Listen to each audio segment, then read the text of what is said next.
2 Timóteo capítulo 2, nos versos de 1 a 7. Esse texto de 2 Timóteo 2, de 1 a 7, são conselhos de Paulo para um jovem pastor, um jovem líder.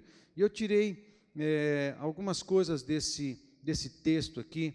Tem 3 imperativos nesse texto, que são conselhos que eu quero destacar para você aqui nessa noite. O tema da mensagem que eu tenho é o bom soldado de Cristo, ok? O bom soldado de Cristo. 2 Timóteo 2, de 1 a 7, diz assim: Tu, pois, filho meu, fortifica-te na graça que está em Cristo Jesus. E o que de minha parte ouviste, através de muitas testemunhas, isso mesmo transmiti a homens fiéis e também idôneos para instruir a outros. E o que de minha parte ouvistes, através de muitas testemunhas, isso mesmo transmite a homens fiéis e também idôneos para instruir a outros. Participa dos meus sofrimentos como bom soldado de Cristo Jesus. Nenhum soldado em serviço se envolve nos negócios desta vida, porque o seu objetivo é satisfazer aquele que o arregimentou. Igualmente, o atleta não é coroado se não lutar segundo as normas. O lavrador que trabalha deve ser o primeiro a participar dos frutos. Pondera o que acabo de dizer, porque o Senhor te dará compreensão em todas estas coisas. Amém? Conselhos do apóstolo Paulo ao jovem Timóteo. E eu falei de 3 imperativos, e eu quero, então, destacar esses 3 imperativos na mensagem, e que a gente consiga aplicar isso na nossa vida, né? Primeiro imperativo que está nesse texto, está no verso 1, fortifica-te, fortifica-te na graça. Muito interessante. Ele está falando assim, exatamente isso: trabalhe para a tua saúde, cuida da tua saúde, mais ou menos isso. Paulo não é a primeira vez que ele dá conselhos assim para Timóteo, e ele repete isso de formas diferentes. Esse é mais um texto, mais um momento em que Paulo está aconselhando o seu filho na fé, Timóteo, que estava, nessa altura, provavelmente pastoreando a igreja de Éfeso, ok? Você sabe que Éfeso é resultado de um investimento missionário do apóstolo Paulo, mas nessa hora, enquanto Paulo está escrevendo 2 Timóteo, ele está em Roma preso, ele está no cárcere, ele é um prisioneiro do Senhor, nessa altura aqui. E Timóteo, ele está cuidando da igreja de Éfeso, que Paulo deu nascimento no seu trabalho missionário, principalmente na 3ª viagem missionária do apóstolo Paulo, que ele gastou 2 anos em Éfeso, instruindo. Você encontra informações no livro de Atos. Ele trabalhou 2 anos lá, foi um investimento grande na cidade de Éfeso, mas quando ele saiu, antes dele sair, ele fez uma grande reunião com todos os presbíteros da cidade e abençoou os presbíteros da cidade. Entenda presbítero como aqueles que eram chefes de família, eles tinham igrejas nas casas, eram células, né? A gente podia usar o nome que eles usavam, casas, cultos em pequenos grupos. A gente pode usar tantos nomes para se referir ao pequeno ajuntamento, né? Atos capítulo 2 fala que o povo se reunia nas casas, em pequenos ajuntamentos, mas também eles se reuniam num grande ajuntamento próximo ao templo. Não era mais no modelo judaico, né, mas era a igreja de Cristo se reunindo. Então, a igreja do Novo Testamento, ela tem pelo menos 2 tipos de ajuntamento, o grande e o pequeno. Nós chamamos o grande ajuntamento o culto de celebração, que é no domingo à noite, e o pequeno ajuntamento, para nós, é a célula. Então, é quando existe um grupo pequeno, um grupo familiar, e que facilita relacionamento, facilita cuidado pastoral, tem contato mais pessoal, mais íntimo, é mais fácil de ouvir, é mais fácil de se relacionar e crescer. A igreja precisa de relacionamento, a igreja não cresce sem relacionamento.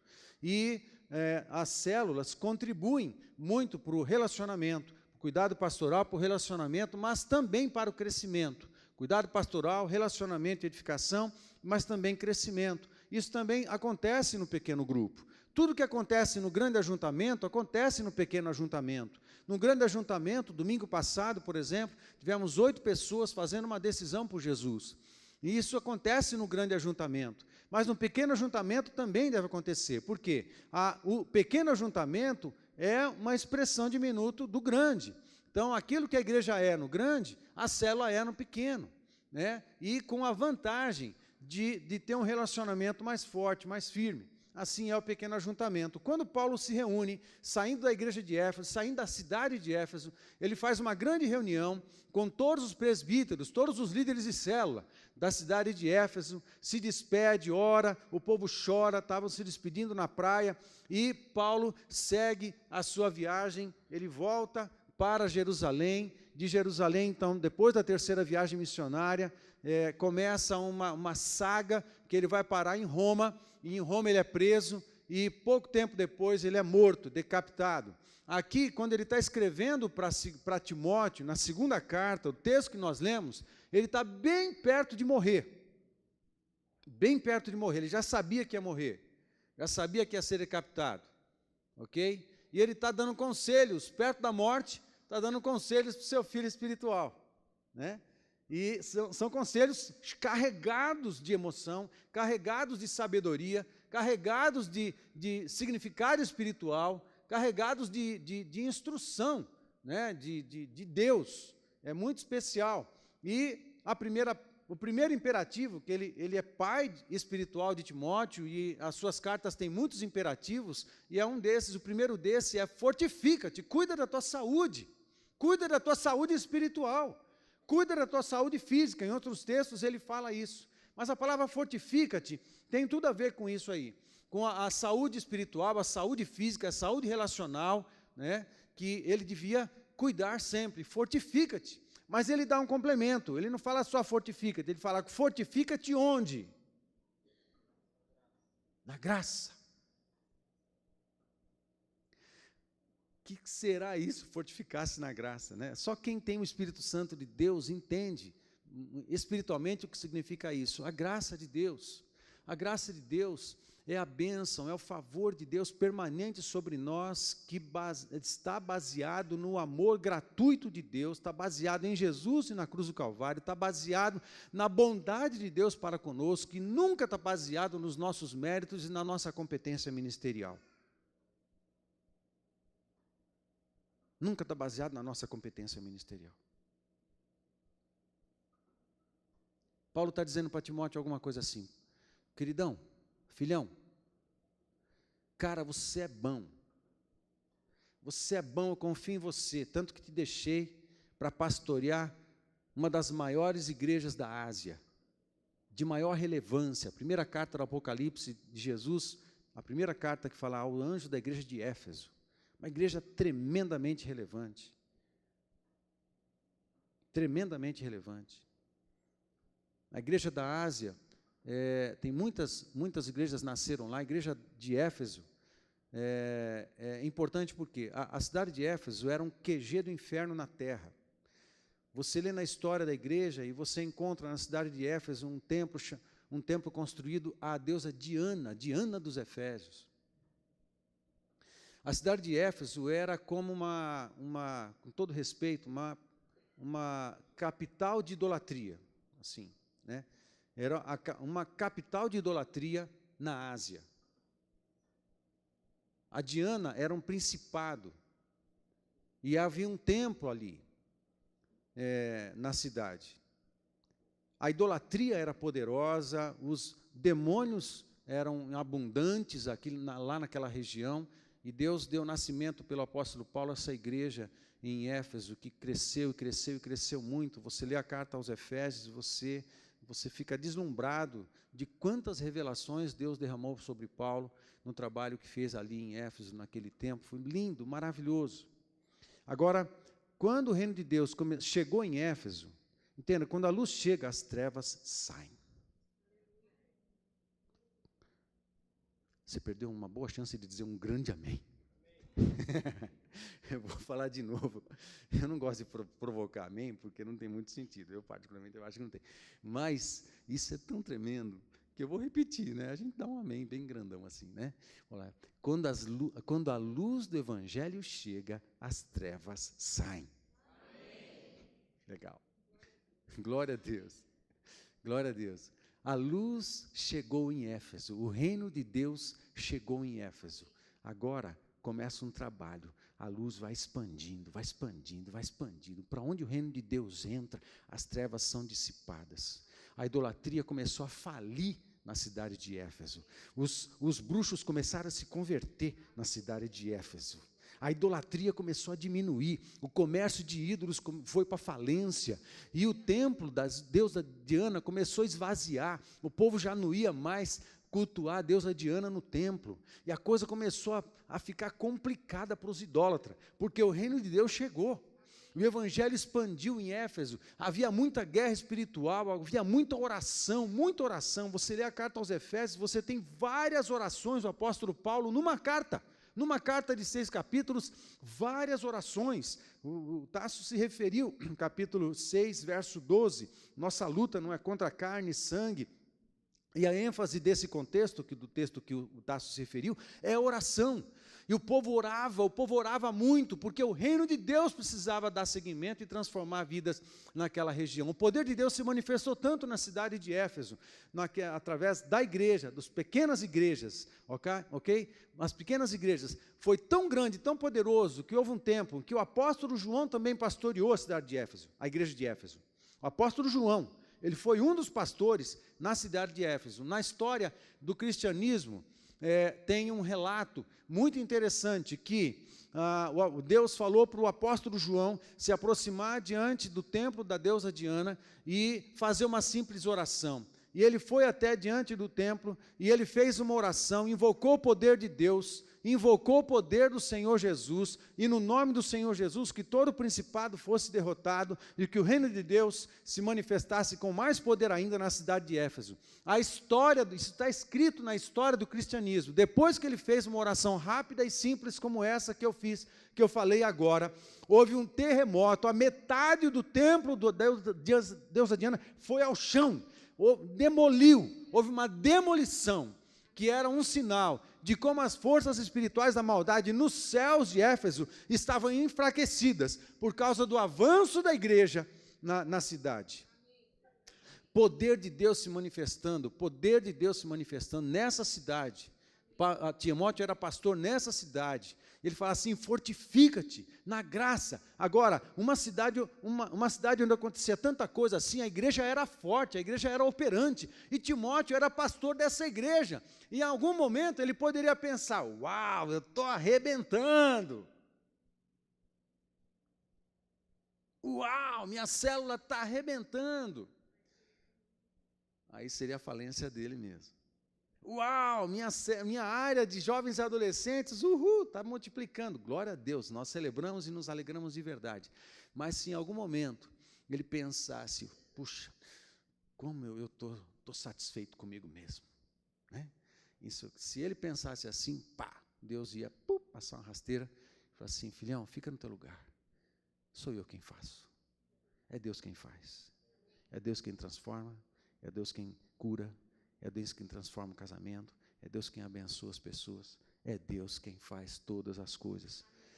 Só tem um lugar onde a tua fé, o teu coração, a tua alma, a tua saúde emocional, a tua espiritualidade pode ser abastecida poderosamente com o meu amor, a minha virtude, o meu poder, é na minha graça. Não depende de você, Timóteo, não é você, entenda, não é você, Timóteo, sou eu, sempre serei eu, como se Deus falando. Então, onde que você é reabastecido? Na minha graça. Porque é um lugar lindo da gente estar, porque não depende da minha competência, Não depende do quanto eu sou justo, não depende de quanto eu sou certo, não depende de quanto eu sou bom, não depende de quanto eu faço bem o meu trabalho na igreja, o quanto eu sou um bom marido, o quanto eu sou um bom filho, o quanto eu sou um bom líder de célula, o quanto eu sou um bom supervisor. Não depende de nada disso, porque nada disso significa nada, porque é o Espírito Santo de Deus que faz todas as coisas relevantes para o reino de Deus, é obra exclusiva do Espírito Santo. A bênção é da gente ser instrumento. Por isso o Novo Testamento usa uma palavra para definir o nosso trabalho, que é oikonomos. Olha que bonito, fala comigo, oikonomos. Fala de novo, oikonomos. É uma palavra grega, está vendo? Você está falando grego. Está falando grego. Oikonomos, que deu a palavra em português economia. A palavra é administração, mas uma boa tradução no Novo Testamento para oikonomos é mordomo. Essa é uma ideia linda. Nós não temos nada. O reino é de Deus, o povo é de Deus, a igreja é de Deus, eu sou de Deus. Por quê? Porque eu fui comprado. Eu não me pertenço, eu fui comprado pelo sangue precioso do Senhor Jesus Cristo. Nada que eu sou e nada que eu tenho é meu, porque eu pertenço a alguém. Tudo é do rei, no reino tudo é do rei. No reino tudo é do rei. Cada casa do reino pertence ao rei, cada rua pertence ao rei, cada família pertence ao rei, cada pessoa pertence ao rei, cada súdito pertence ao rei, cada espada pertence ao rei, cada bem pertence ao rei, cada cavalo pertence ao rei, cada carroça pertence ao rei, tudo pertence ao rei. No reino, o rei é dono de tudo, ele apenas concede aos seus súditos usarem do bem do reino, dos bens do reino, do patrimônio do reino, e aproveitarem da benevolência do rei, a bênção do rei, a presença do rei, a segurança do rei, a identidade com o reino. Deus, o rei concede tudo isso aos seus súditos, mas tudo pertence ao rei. Nada é nosso, somos servos. Filhos, mas servos, mordomos. O que é o mordomo? Quem é o mordomo? O mordomo é aquele que cuida de um bem que não é seu. Amém? Ele cuida da casa que não é sua. Ele tem um senhor. Embora o mordomo seja um administrador da casa, às vezes até da família, nada daquilo é dele. Ele é só um mordomo. Ele é só um gestor. Ele é só um administrador. Assim somos nós. Tudo pertence ao rei. Nada que vai para frente no reino de Deus depende da minha competência, depende da graça e do poder de Deus. Depende da nossa instrumentalidade. A gente tem que oferecer nossas mãos para o Senhor usar, oferecer nossa boca para o Senhor usar, nossos ouvidos para o Senhor usar, nossos pés para o Senhor usar, nosso corpo, nosso coração, nossos sentimentos, nosso abraço, nossa pregação, nossas bênçãos, nosso dinheiro. Deus vai usar a gente para realizar a sua obra. Nós somos instrumentos. Ele não abre mão da gente. 2 Coríntios capítulo 6, quando fala que nós somos cooperadores de Deus, nós somos cooperadores de Deus como se Deus, através de vós, estivesse reconciliando o homem consigo. O texto diz assim: Deus reconcilia as pessoas através de nós, Deus faz o evangelho chegar às pessoas através de nós, Deus abençoa as pessoas através de nós. Deus não quer fazer nada sozinho, Ele quer fazer tudo o que precisa fazer, que quer fazer, através de nós. Isso é tremendo. Eu tenho muita coisa para fazer nessa cidade, então eu quero todo o meu povo mobilizado. Porque o que eu tenho para fazer, farei pelo meu povo, farei através do meu povo. Deus sempre vai usar a sua igreja, Deus sempre vai usar pessoas, Deus sempre vai usar os seus filhos.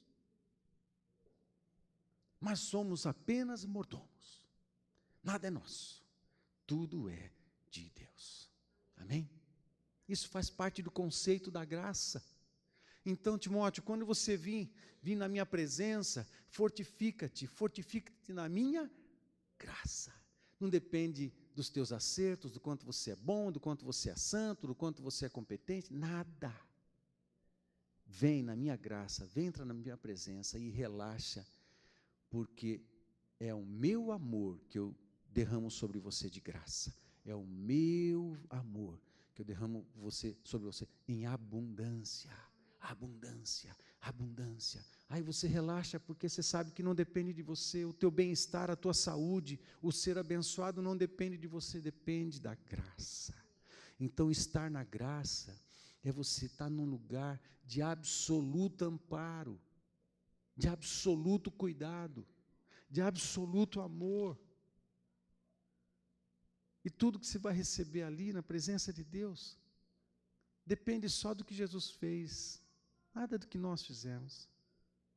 Tudo do que Jesus fez, então, Deus fala assim: vem e relaxa na minha presença. É só isso que eu quero. A gente vai e relaxa. Por isso, fortifica-te na graça. Amém? E você encontra, eu quero falar ainda duas coisas. A primeira é que você encontra isso na presença de Jesus. A segunda, dentro do fortifica-te, você encontra isso na comunhão com Cristo. Mas a segunda coisa é que você encontra isso na comunhão com a igreja. Pastor, ok, eu quero me fortalecer. Então, na graça do Senhor Jesus, em Cristo, porque o texto fala fortifica-te na graça que está em Cristo Jesus. Está em Cristo Jesus. Então você precisa ir para Ele, você precisa de uma comunhão com Ele, você precisa orar, você precisa ler a sua palavra, você precisa separar tempo para estar com Ele. Aí a gente entra pela fé no ambiente de absoluta graça do seu trono, no trono da graça. Hebreus capítulo 4, os últimos versos fala assim: achegue-se ao trono da graça. Uau, que delícia, que delícia. Então, como é que eu chego lá? Onde é que é esse lugar de graça? Primeiro lugar de graça é o trono de Deus, se acessa pela fé. Segundo lugar que você encontra a graça é a igreja. Porque a igreja é a expressão visível. A igreja é o corpo vivo de Cristo. Porque Deus vai usar pessoas, Deus sempre vai usar pessoas para abençoar. Uma coisa é a tua comunhão pessoal com Deus. Nós precisamos de Deus, mas nós também precisamos de pessoas. Ninguém é saudável espiritualmente longe da comunhão da igreja. Nós precisamos de Deus, mas também precisamos das pessoas. É na igreja a gente encontra alguém para orar com a gente. Na igreja a gente encontra alguém para nos abençoar. Na igreja, ou na célula, ou no culto, numa reunião, ou numa pizza, ou num jantar, num lanche, num passeio, num piquenique, num acampamento, seja lá o que for, não importa. É na igreja, você encontra amigos, você encontra relacionamentos, você encontra amizades, você encontra pessoas que passam lutas como você passa. Que pode te consolar, que pode orar, que pode te abençoar de todos os jeitos. É assim, Deus usa mãos de pessoas para abençoar. Deus usa a palavra de pessoas para ministrar. Deus usa assim. O trabalho não é completo sem gente. O cristianismo não é completo sem gente, sem comunhão com a igreja. Por isso que Paulo, em 1 Coríntios capítulo 12, fala que a igreja é o corpo de Cristo. É o corpo visível. Pela fé nós acessamos a presença de Jesus, pela fé é invisível. Mas a igreja é o corpo visível. É gente. Amém? Fortifica-te na graça. Dependa da graça. Você consegue isso com Jesus. Você consegue isso na igreja. Na igreja. Na igreja. Amém? Segundo imperativo, está no verso 2. O verso 2 diz assim: e o que de minha parte ouviste, através de muitas testemunhas, isso mesmo transmiti a homens fiéis e também idôneos. Homens fiéis e também idôneos. Essa é a instrução da Bíblia. Homens fiéis e também idôneos. Fiéis fala do coração. Coração fiel a Deus e um coração fiel à igreja. Fiel à visão da comunidade. Fiel. Idôneo. Idôneo é capacitado. Todo mundo precisa de treinamento. Todo mundo precisa crescer. Essa galera, alguns já fizeram a classe de treinamento, outros ainda estão na classe de treinamento. Embora já tenha capacidade, já tenha capacitação, instrução, uma vida, como Bonfim, Estela, uma vida inteira de preparação, de maturidade e tudo mais, mas eles estão na classe de treinamento de líderes. É um exemplo para nós. Junto com outros jovens que estão na classe de treinamento. Idoneidade tem a ver com ser capacitado. Homens fiéis e idôneos. Amém? Multiplica isso, transmitir. E eu usei a palavra, ao invés de também transmitir, mas eu usei uma palavra multiplicação, porque qual é a instrução aqui? Timóteo, é o seguinte, queridão, você ora, observa aí o povo, verifica aqueles que são capazes de dar andamento a esse negócio aí, nessa obra. Gente que seja fiel e idôneo, para poder atrair outras pessoas perto dele, e transmitir esse espírito de multiplicação, esse espírito de serviço, para que eles gerem outros ainda. E a cadeia, no melhor sentido, não seja rompida. Aconteça uma série de multiplicações, de maneira que o discipulado de Cristo vá acontecendo e vá expandindo. Amém, queridos? Multiplique. É o que está acontecendo aqui hoje. Multiplique. E, dentro desse imperativo, multiplique a mensagem da cruz, mas multiplique também discípulos. Multiplique a mensagem da cruz. A gente precisa transmitir. Nós temos algo que o mundo precisa desesperadamente. Nós temos o Evangelho, nós temos a palavra de salvação, nós temos a palavra que resolve o problema do pecado. Qual é o grande mal da humanidade? É o pecado. Jesus morreu na cruz e pagou o preço pelo pecado da humanidade. E agora essa mensagem, essa boa nova de Deus está conosco. Qual é a boa nova? Que transforma vidas, que transforma destinos, que transforma destinos da eternidade, transforma uma pessoa que está, por causa do pecado, destinado ao inferno. A palavra do Evangelho transforma essa situação e ele muda o seu destino. E porque tem uma experiência com Jesus Cristo, ele garante a eternidade com o Senhor Jesus. Ele é transportado de um reino, do reino das trevas para o reino da luz.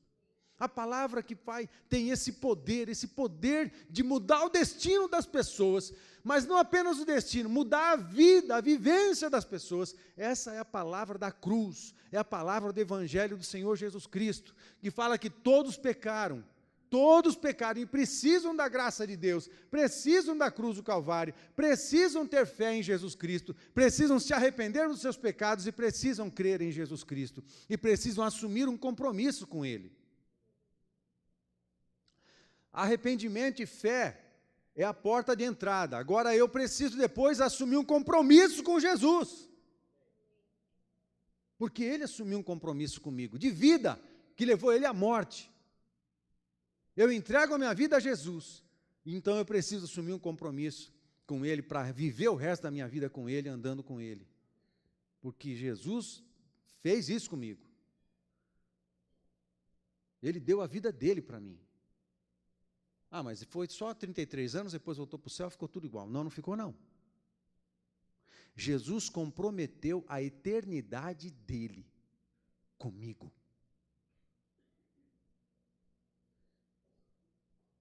Ele era Deus Filho, desde a eternidade, se é que a gente pode dividir a eternidade, no caso de Jesus.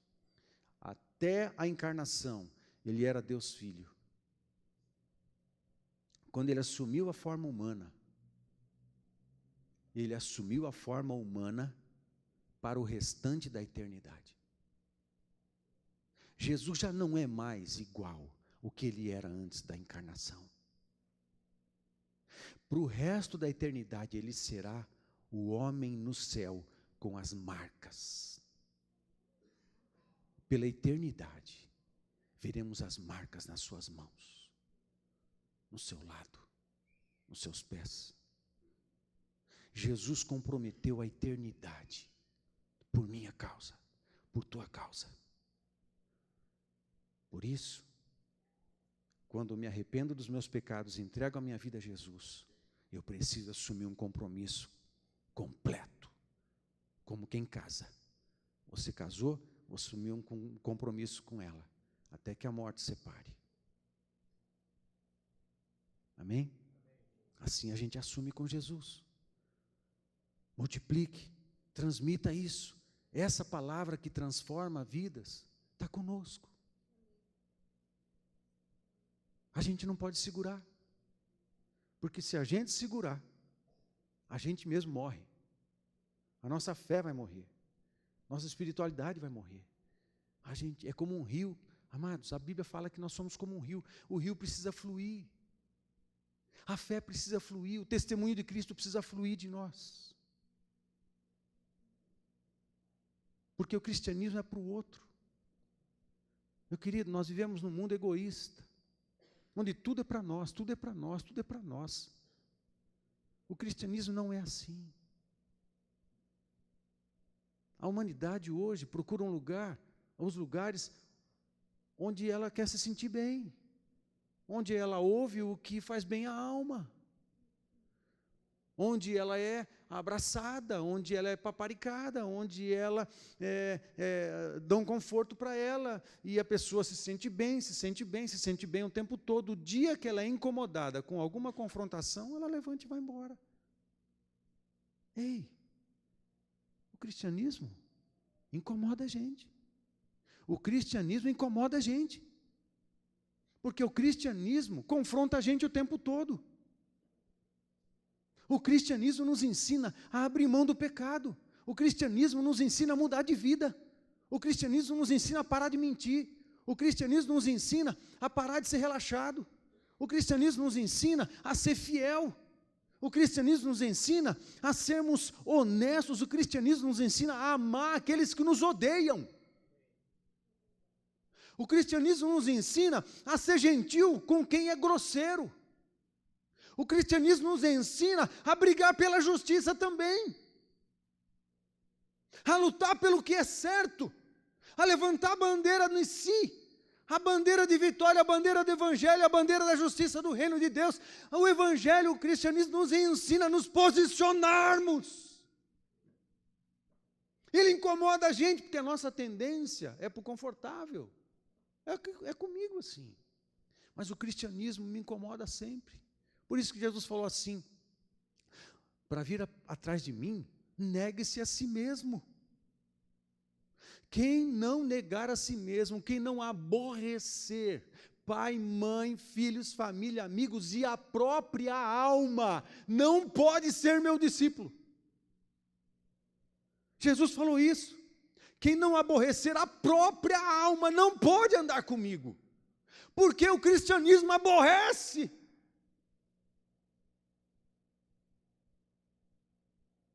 Aborrece quem? O nosso velho homem. Aborrece o pecado em nós. Aborrece a nossa iniquidade. O cristianismo faz isso conosco. Amém, queridos? A gente tem que vencer isso tudo e tem que seguir. Ah, mas eu preferia ficar em casa. Liga, vai atrás de consolidar, vai atrás de ligar para o camarada que entregou a vida a Jesus, vai fazer uma visita, vai para a célula, vai orar pelos não convertidos ainda, vai orar pelos perdidos, vai orar pelo vizinho, vai orar pelo vizinho bom, pelo vizinho chato, vai orar. Amém, queridos? Terceira coisa, terceiro imperativo. Participe, engaje-se. Engaje-se, engaje-se. Terceiro imperativo. Quando ele fala, participe dos meus sofrimentos. E eu coloquei a palavra engaje-se, porque ele está falando do soldado. E ele usa 3 ilustrações, muito interessante, Paulo. Paulo era um pregador.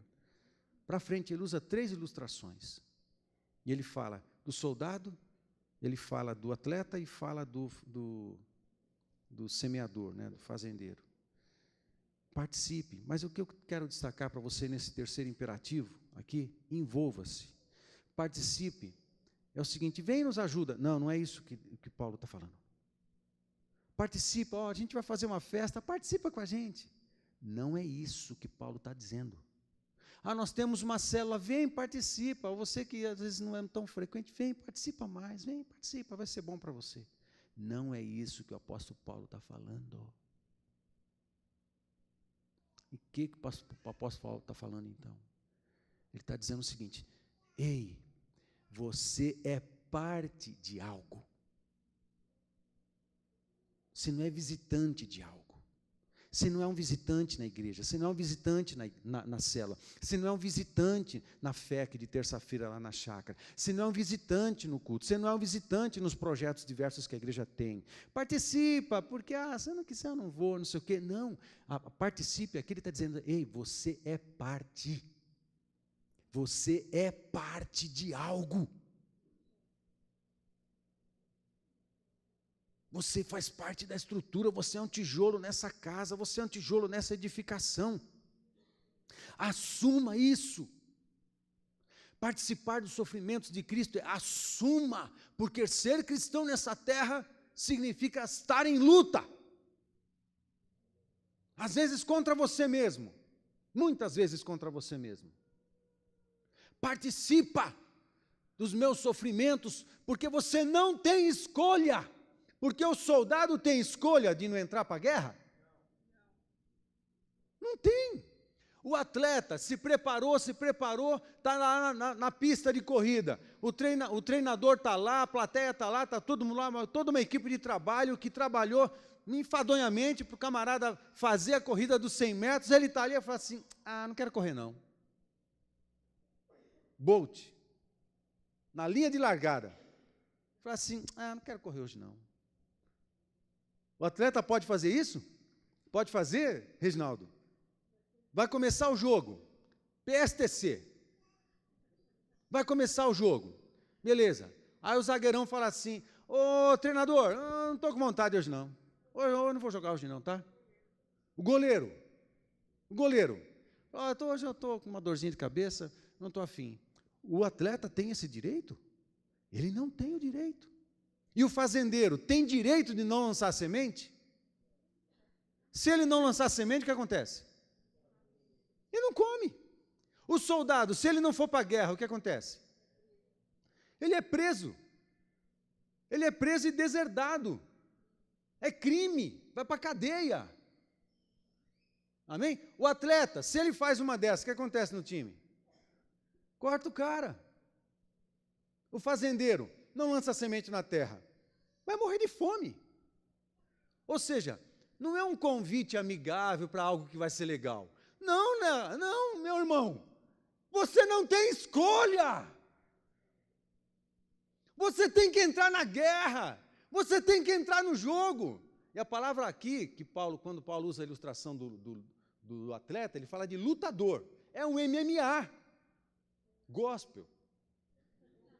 Um MMA cristão. Entra no ringue.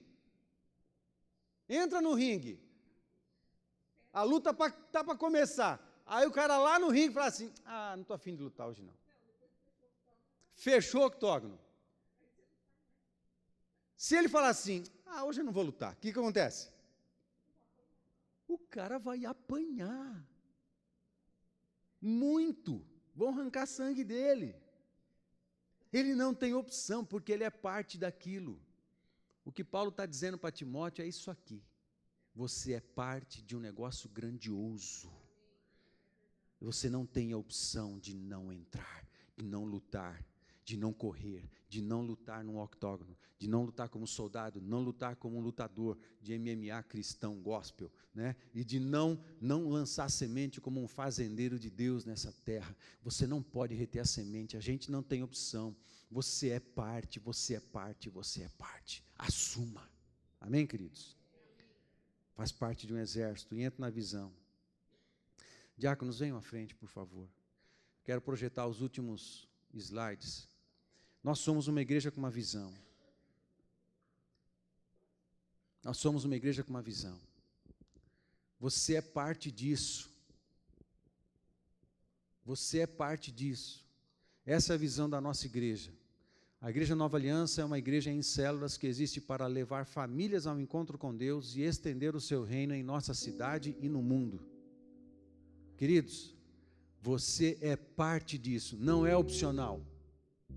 Amém, queridos? Então, ok? Não é opcional. Você é parte disso. Você é parte daqueles que ajuda a levar famílias ao encontro com Deus. É a nossa missão. É a nossa visão, missão. Amém? mas também nós somos uma igreja que dá, não estou descrevendo toda a visão da igreja que tem na nossa classe de integração e tem na nossa classe de treinamento de líderes. Passa o outro slide aqui, por favor. Aí é um pouco do conteúdo da nossa apostila que fala sobre célula. Nós tivemos multiplicação de células, então quero falar para você, nós temos uma visão, nós temos uma identidade, né? O apóstolo Paulo fala para Timóteo o seguinte: aquele que luta, o atleta que luta, tem que lutar segundo as... O que está no teu texto? Segundo as normas, segundo as regras. Nós temos organização, nós somos isso aqui. Olha só, uma célula é uma pequena estrutura definida, formada por um grupo limitado de pessoas. Não pode ser muito grande, porque senão não dá cuidado, fica difícil de multiplicar. Um grupo limitado de pessoas que expressa a vida de toda a comunidade e segue a sua visão e propósito. Nossas células existem para cuidado, para comunhão e crescimento e para multiplicação.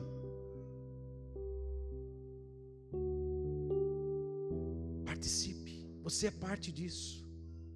Amém, queridos? Você é parte disso. Sua função fundamental é prover vida ao corpo e multiplicar-se, produzindo crescimento do mesmo e mantendo a sua saúde.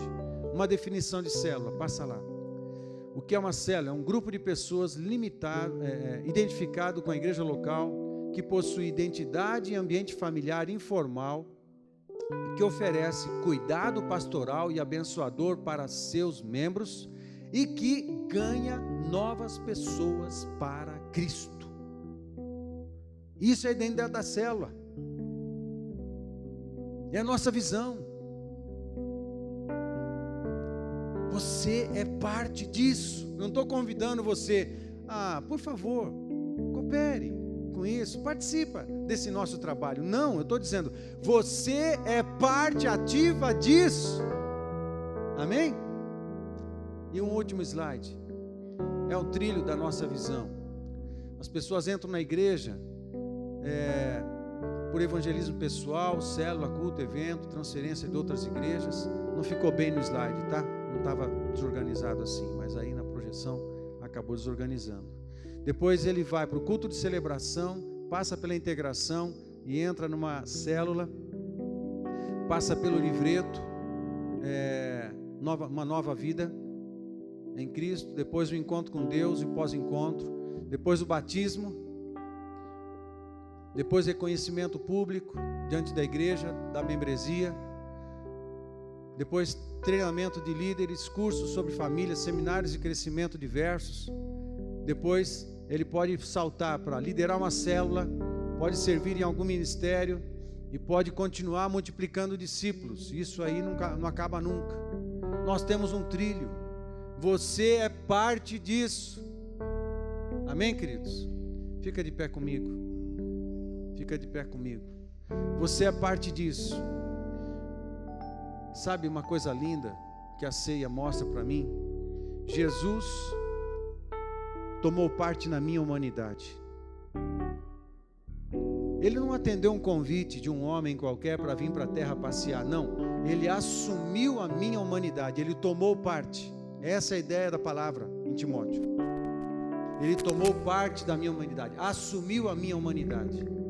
E nós que somos o corpo de Cristo, quando tomamos a ceia do Senhor Jesus, a gente está pondo dentro de nós um elemento que é comum a todos. E eu estou dizendo com isso, assim como Jesus tomou parte da minha humanidade, pela fé, eu tomo parte do seu reino. Agora eu sou parte do reino de Cristo. Eu sou parte do seu corpo. Eu sou do exército do céu. Eu sou do exército do povo de Deus. Eu sou um atleta no reino de Deus. Eu sou um fazendeiro de Deus. Eu sou um semeador da palavra de salvação. Amém?